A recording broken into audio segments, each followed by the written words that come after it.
Well, Father's Day is this Sunday to try to lighten things up and look at something very positive. Maybe you're going to take Dad out to dinner.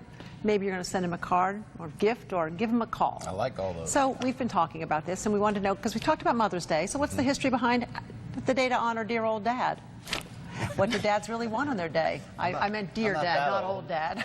All right, well, we've got you covered here with what you need to know as Fox 29 lifestyle expert Shari. Oh, hi, Shari. Always good to see you. Yeah. Hey, good timing for Father's Day. Right? A little history lesson. So when did it start and what's that about? So what's really interesting about the history of Father's Day in this country is that it took so long for it to really take root. It began back in the early 1900s with women in their churches speaking to their clergymen and trying to get a Father's Day going. And that was, of course, one of the acceptable forums for women to actually do something outside of the home.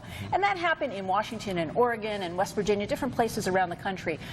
President Coolidge and Woodrow Wilson tried to get behind it without a whole lot of luck. And then, of course, the men's retailers tried to get behind it, also didn't take root. It actually wasn't until President Johnson and also Nixon that we had an executive order and then actually saw Father's Day become a national holiday. Wow. And now about 2/3 of Americans celebrate it, along with billions of other people around the world. Well, who knew, though? It took an executive order in this country to get and that it seems done. so American, right? I feel like we've been celebrating it my whole life. Exactly, but I thought so more too. recent. So what about, you said it around the world, but other countries celebrate Father's Day as well? And what's really interesting about that is we all have dads. You'd think that Father's Day around the world had similar origins, but the way it evolved in different countries and the way it's celebrated is actually very unique to each country's culture. So the earliest records are in the Middle Ages. The Catholic Church throughout much of Europe would celebrate the Saint of Fatherhood. Those traditions sort of immigrated to Latin and Central America through Portugal and Spain.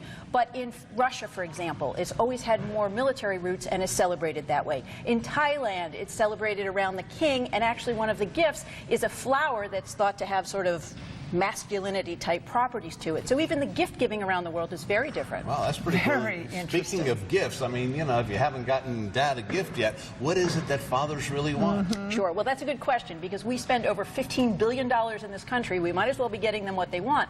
One of the most common gifts is actually clothing, but only about 1 in 4 fathers say they actually want clothing. One of the most common gifts that they do want is some kind of an experience, presumably with their kids, maybe without their kids, a concert or a ball game or something like that.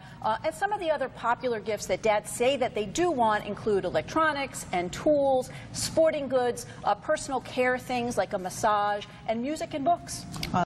Who knew? You don't have to blow a lot of money. I mean, my wife asked me, I said, you know, I've got whatever I need for the most part. Me during the day, her at night. That's right. Another tie, do I really need that? Not You really. are the king of ties. An experience is good. Sure Yes. is. All right, Shari. Thanks Thank for you. a little background. Sure. on that. Yeah, Appreciate it. great Nice stuff. to see you.